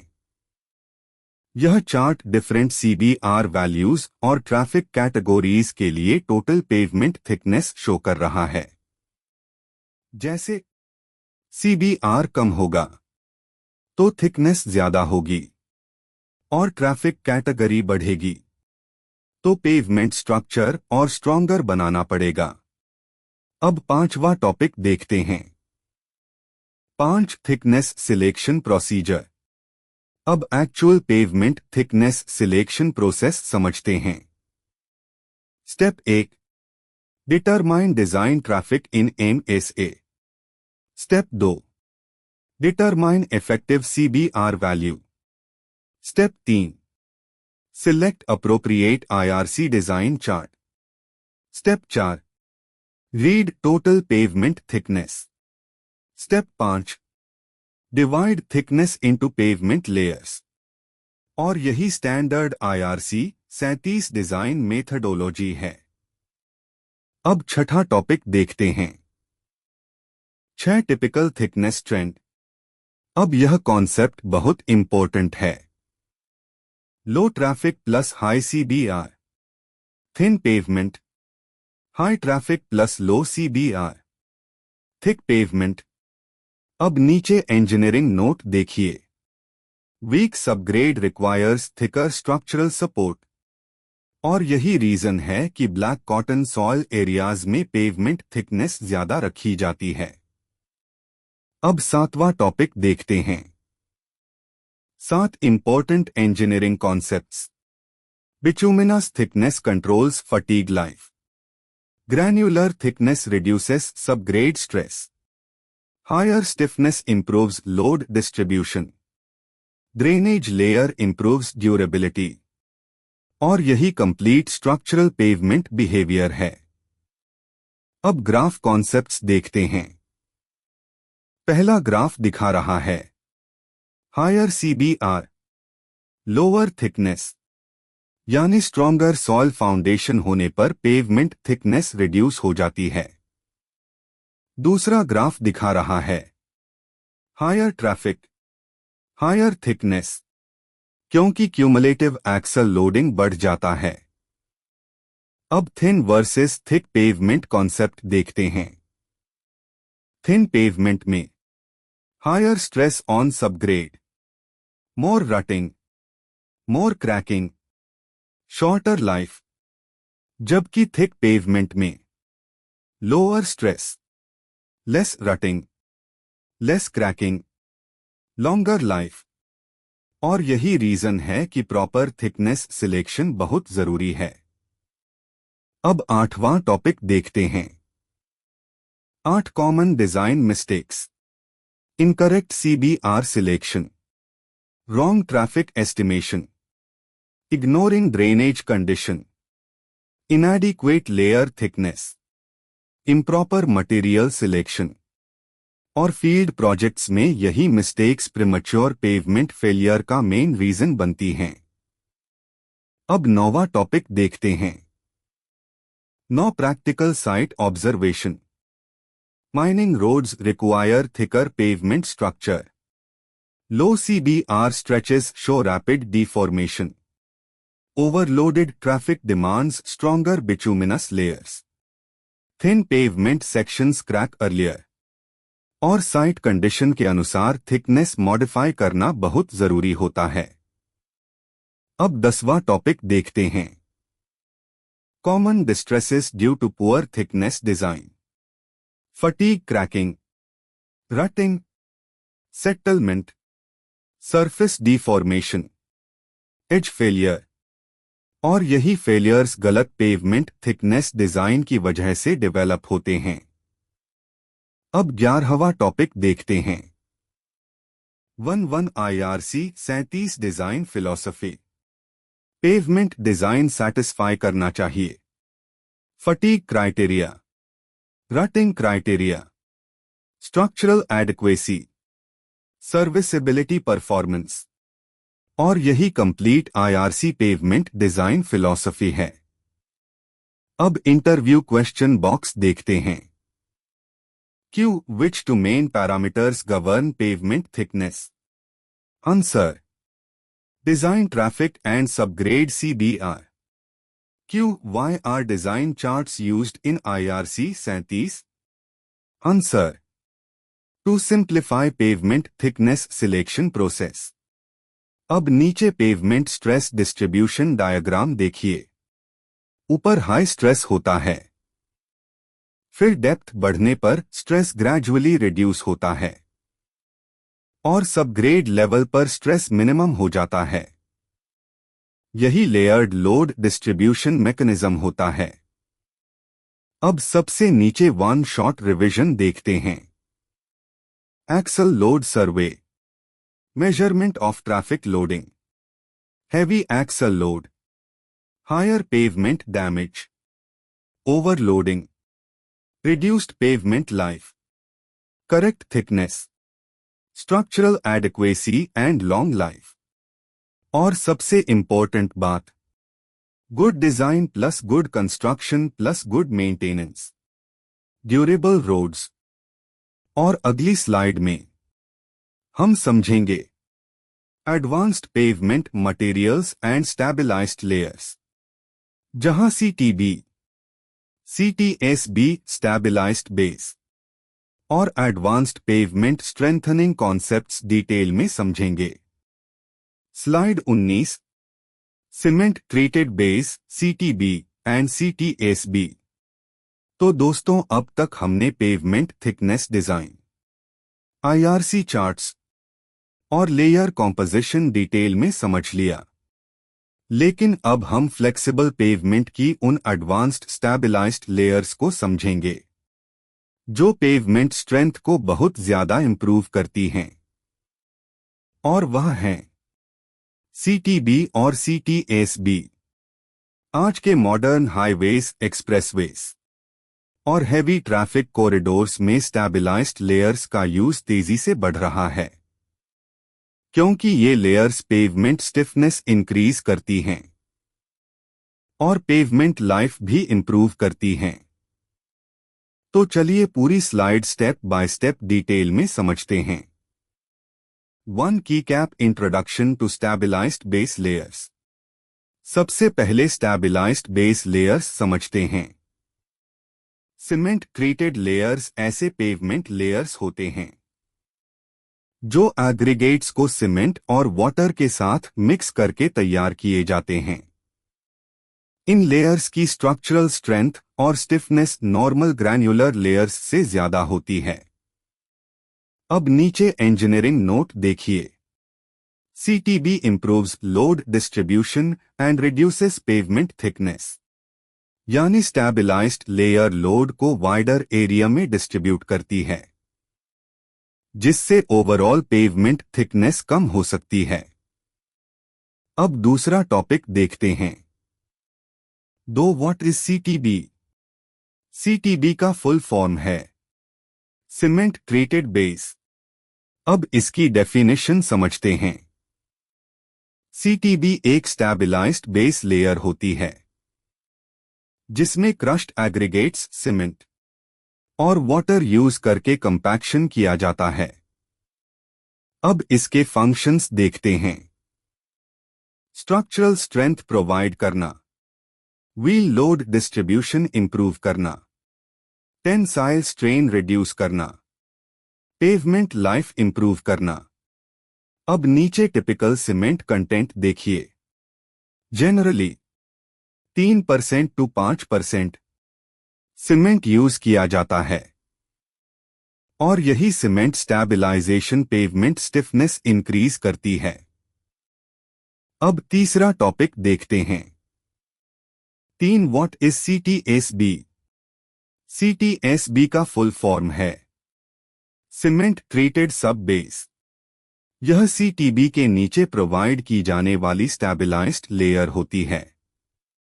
इसका पर्पस सपोर्ट और ड्यूरेबिलिटी इंप्रूव करना होता है। अब इसके फंक्शंस देखते हैं। Foundation improvement, increased stiffness, reduced deformation, better moisture resistance. और यही रीजन है कि सीटीएसबी वीक सॉइल स्ट्रेचेस में काफी यूजफुल साबित होती है। अब चौथा टॉपिक देखते हैं। 4 advantages of CTB and CTSB. Higher structural capacity, reduced pavement thickness, better fatigue resistance, improved rutting resistance, longer pavement life अब नीचे इंपॉर्टेंट पॉइंट देखिए। Stabilised layers increase pavement stiffness significantly. और यही स्टेबलाइज्ड पेवमेंट कॉन्सेप्ट का सबसे बड़ा advantage है। अब right side pavement layer arrangement देखते हैं।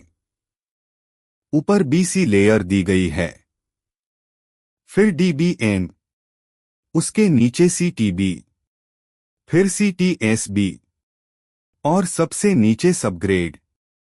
अब व्हील लोड नीचे की तरफ डिस्ट्रीब्यूट हो रहा है और लोड वाइडर एरिया में स्प्रेड हो रहा है। यही stabilized pavement load transfer mechanism होता है। अब साइड बॉक्स देखिए। सीटीबी व्हील लोड को वाइडर एरिया में स्प्रेड करता है। सीटीएसबी लोड को सबग्रेड तक डिस्ट्रीब्यूट करता है और सबग्रेड स्ट्रेस रिड्यूस हो जाता है। अब पांचवा टॉपिक देखते हैं। 5 कंस्ट्रक्शन प्रोसीजर। अब सीटीबी कंस्ट्रक्शन प्रोसेस समझते हैं। Step 1, surface preparation. Step 2, material proportioning. Step 3, mixing of aggregates and cement. Step 4, water addition. Step 5, mechanical spreading. Step 6, compaction by vibratory roller. Step 7, curing process. और यही proper stabilised layer construction methodology है। अब नीचे construction images भी यही process दिखा रही हैं। अब छठा टॉपिक देखते हैं। 6 importance of curing. Curing stabilized layers के लिए बहुत क्रिटिकल होती है। मॉइस्चर लॉस प्रिवेंट करती है, स्ट्रेंथ गेन इंक्रीज करती है, श्रिंकेज क्रैकिंग रिड्यूस करती है, ड्यूरेबिलिटी इंप्रूव करती है। अब नीचे इंजीनियरिंग नोट देखिए। Improper curing weakens stabilized layer performance. और फील्ड प्रोजेक्ट्स में क्योरिंग इग्नोर करने से क्रैक्स डेवलप होने लगते हैं। अब 7वां टॉपिक देखते हैं। 7 common problems in CTB. Shrinkage cracking, improper mixing, low compaction, excess moisture, weak bond with upper layers. और यही स्टेबलाइज्ड लेयर्स की कॉमन फील्ड प्रॉब्लम्स होती हैं। अब क्रैक रिलीफ लेयर कॉन्सेप्ट देखते हैं। सीटीबी के ऊपर क्रैक रिलीफ लेयर प्रोवाइड की जाती है ताकि रिफ्लेक्टिव क्रैकिंग बिटुमिनस लेयर तक ना पहुंचे। यह जनरली जियोटेक्सटाइल या स्ट्रेस एब्जॉर्बिंग लेयर होती है और मॉडर्न हाईवेज में यह कॉन्सेप्ट काफी इंपॉर्टेंट हो गया है। अब 10वां टॉपिक देखते हैं। Important engineering concepts. CTB tensile strain reduce करता है, higher stiffness load transfer improve करती है, proper curing strength development increase करती है, रिफ्लेक्टिव क्रैक्स ऊपर प्रोपैगेट हो सकते हैं अगर कंट्रोल ना किया जाए। और यही स्टेबलाइज्ड पेवमेंट बिहेवियर का प्रैक्टिकल कॉन्सेप्ट है। अब 11वां टॉपिक देखते हैं। 1 practical site observation.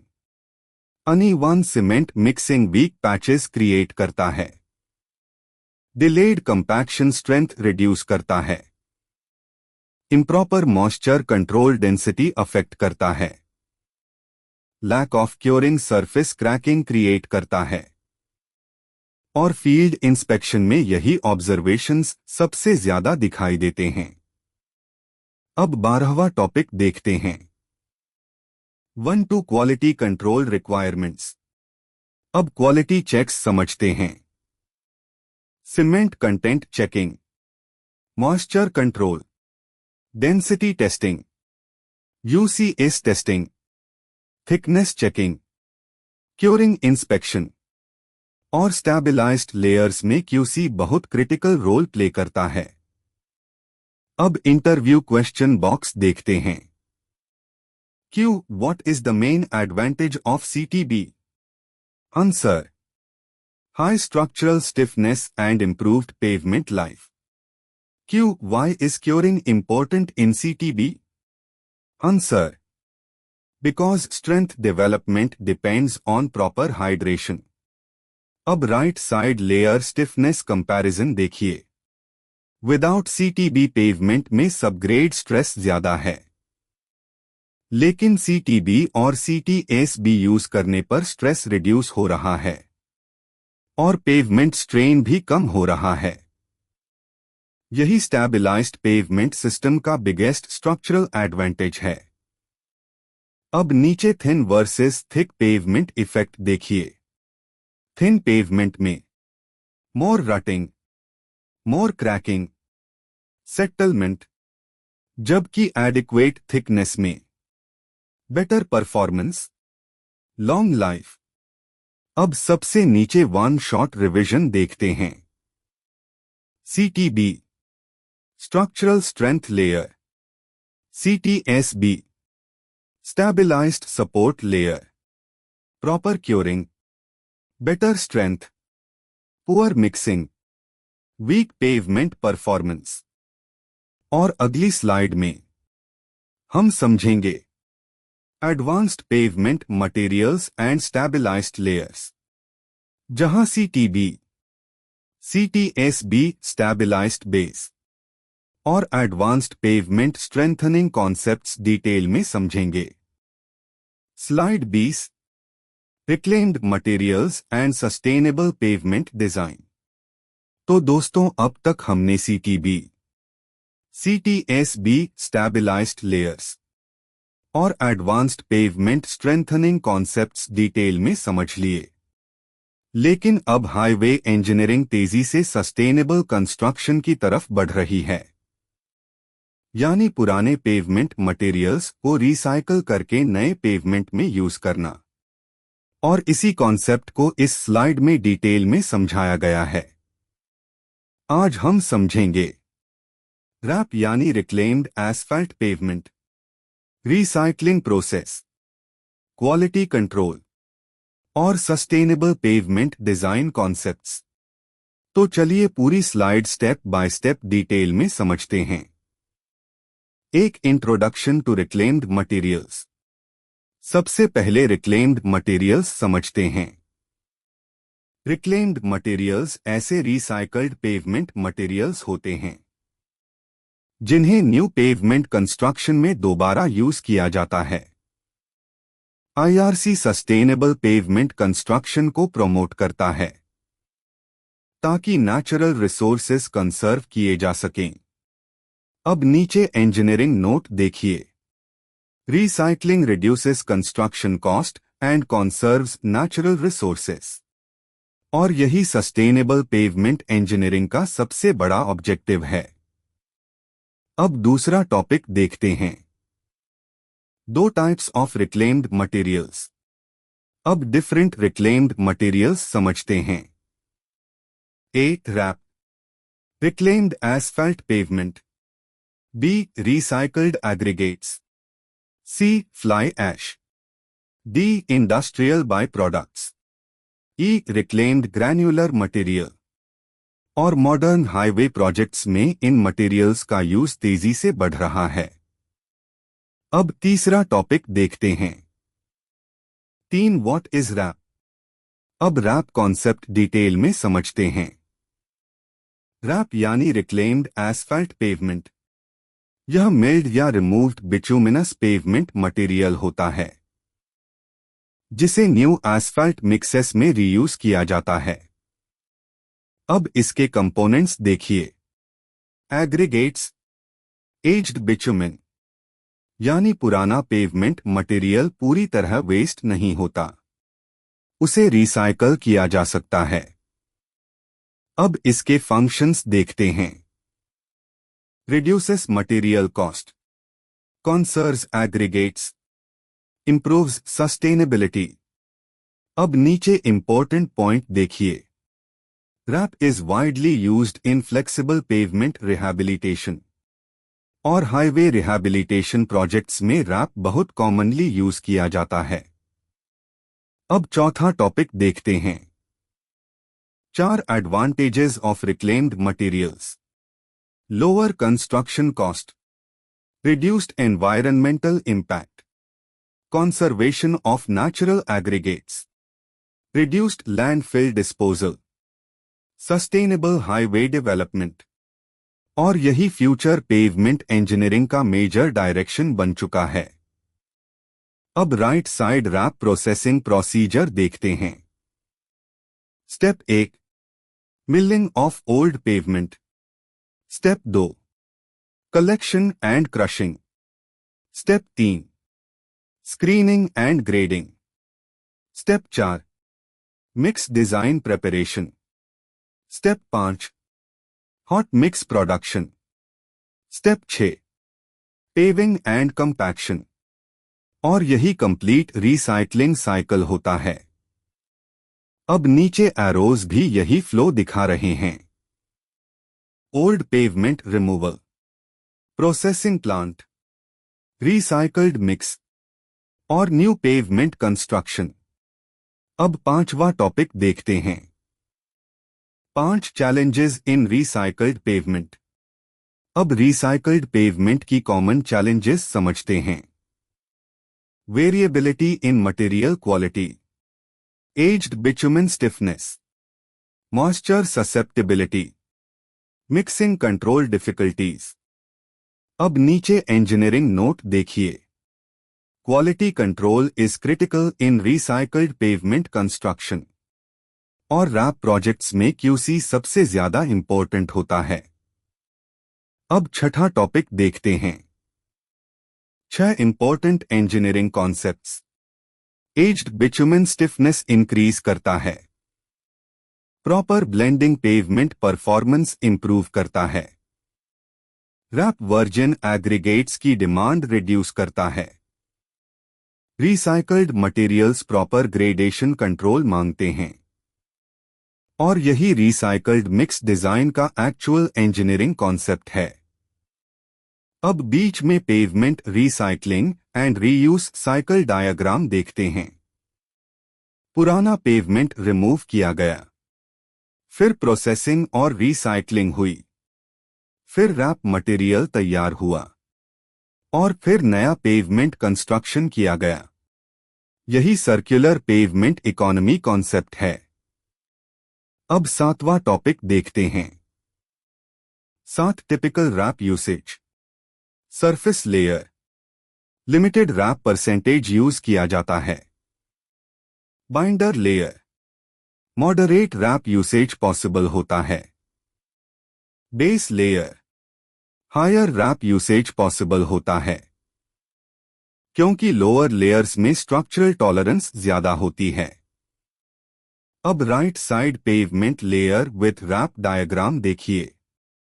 BC layer ऊपर है, फिर डीबीएम बाइंडर कोर्स जहां रैप यूज किया गया है, फिर नीचे सीटीबी, सीटीएसबी और रिसाइकल्ड मटेरियल्स दिखाई गई हैं और व्हील लोड नीचे डिस्ट्रीब्यूट हो रहा है।